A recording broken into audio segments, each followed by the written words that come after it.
So part of the effect of pietism is it brings about a shift in the way that Protestantism begins to emphasize aspects of uh, personal devotional life, relationship to God, and action in society. And we can call that confluence of changes evangelicalism. So, in order to begin to understand the spread of the revivalism in the American colonies, it would be useful to get a working definition of evangelicalism for the 18th and 19th centuries on the table. So, we can define evangelicalism as both distinct from a Protestant self descriptor in the context of the 16th century reform movements, where Germans following Luther would describe themselves as Evangelische, or gospelers, like following the teachings of the gospel uh, versus the teachings of the papacy in the way that their critique was manifested. We also want to then separate this evangelical movement in the 18th and 19th centuries out from later political American evangelicalism that develops in the mid 20th century. Evangelicalism in this specific context refers to a couple of things. It refers to an Anglophone Reformed Protestantism. That is, it is a manifestation that crosses English-speaking boundaries. It exists within Protestantism, but specifically within its Reformed wing. That is that Lutheranism tends not to participate in it. The pietism of the Lutheran movement is its own separate energies. This develops in the middle of the 18th century. We find within its orbit people who are coming out of Puritanism and the Congregational churches of New England, the experience of Presbyterianism within both Scottish and American contexts, Low Church Anglicans, that is, those who are not as bound up in sort of the Laudian aspect of Anglicanism, Baptists, and Methodists. So evangelicalism is not identified with any specific denominational group. It's trans-denominational. It is transatlantic. It's found both in the British Isles, it's found in the North American colonies of what we now identify as Canada and the United States. It can also be found within the Caribbean colonies of places like Bermuda and Jamaica, for instance. There are three key markers of evangelicalism. They are an emphasis on conversion, especially an experience of adult conversion. There's emphasis of the sole authority in the Christian life is Scripture alone. Scripture alone determines everything. And an expectation of an active life of personal holiness.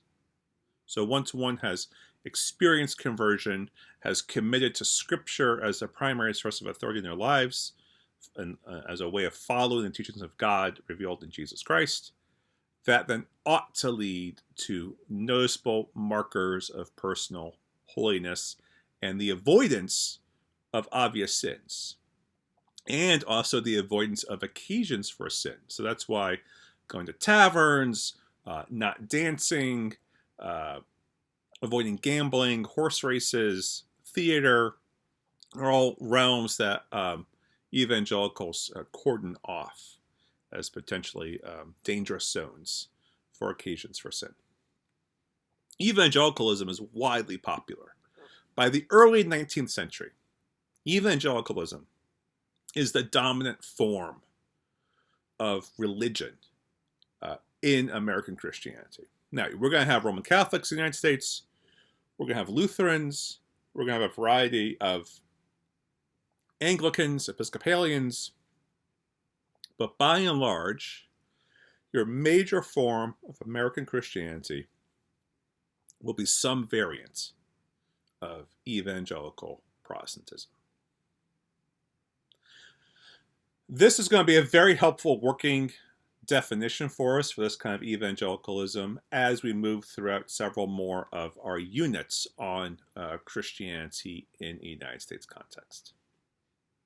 Now, in order to understand how evangelicalism becomes the dominant form of religious expression within American Christianity, we need to understand something about how it spread through a movement known as the First Great Awakening.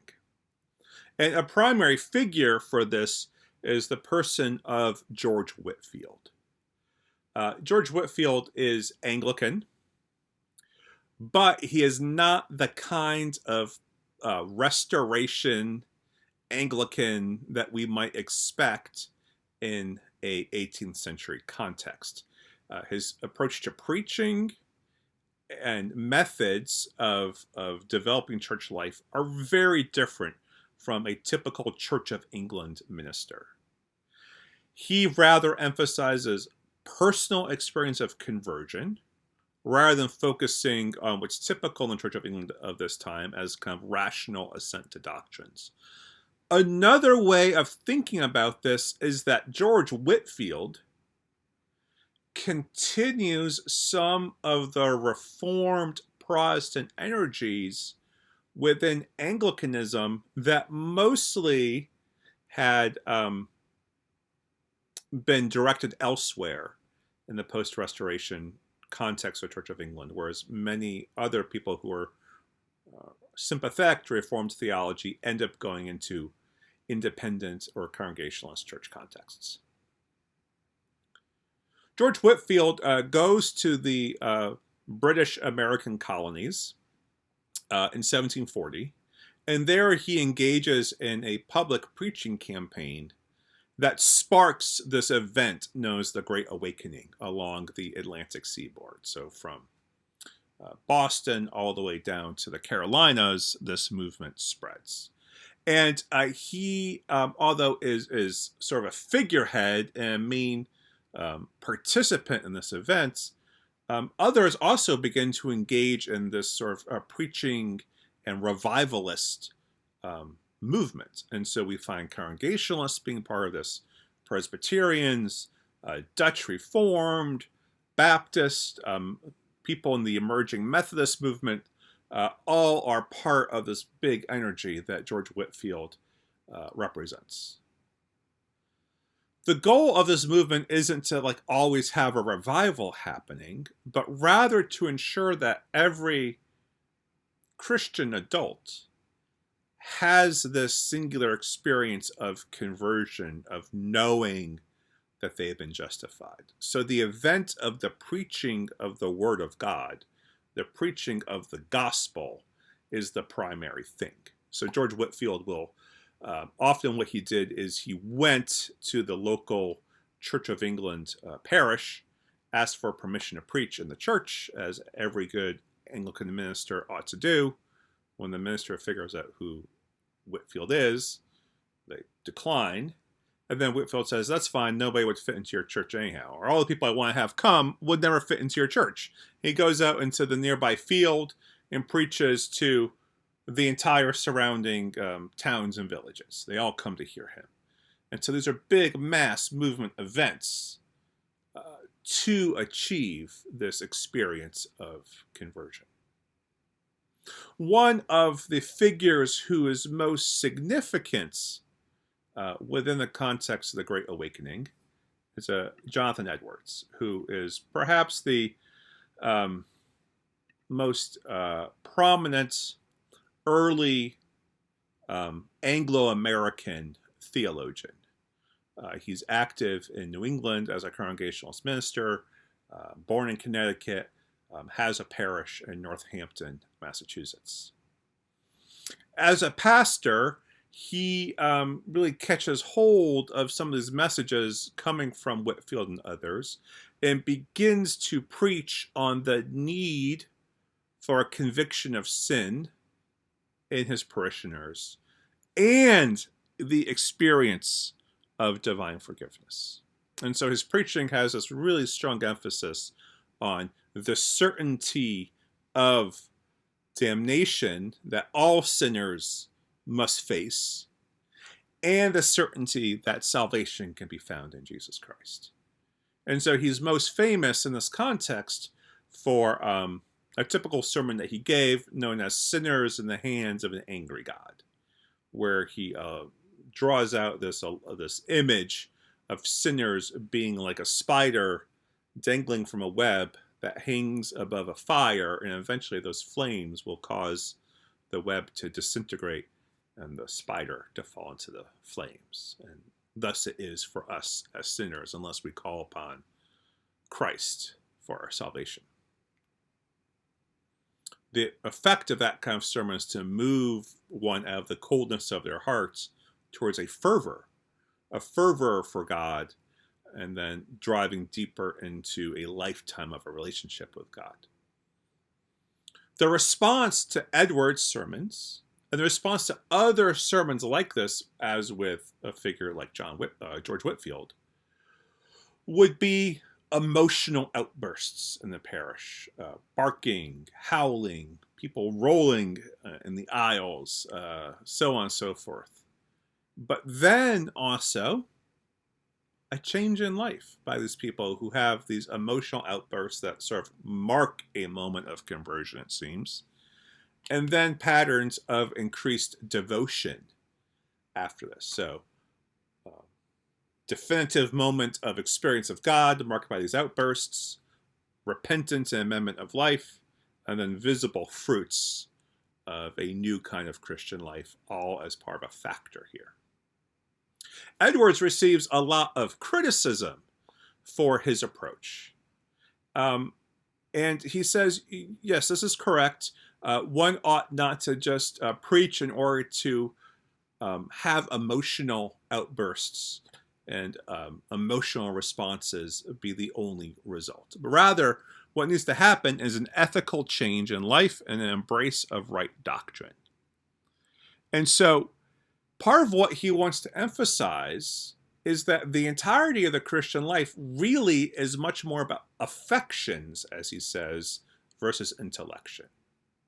That is, really what the Christian life is about is the experience of charity, of love.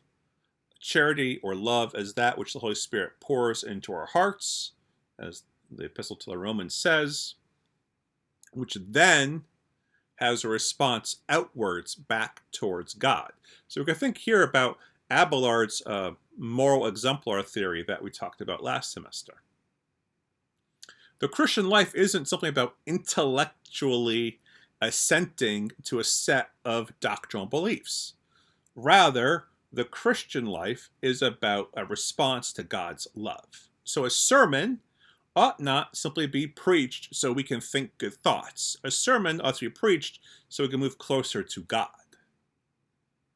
And so, as he says in a treatise he writes in defense of this, he says, quote, "All will allow that true virtue or holiness has its seat chiefly in the heart rather than in the head. It consists chiefly in holy affections."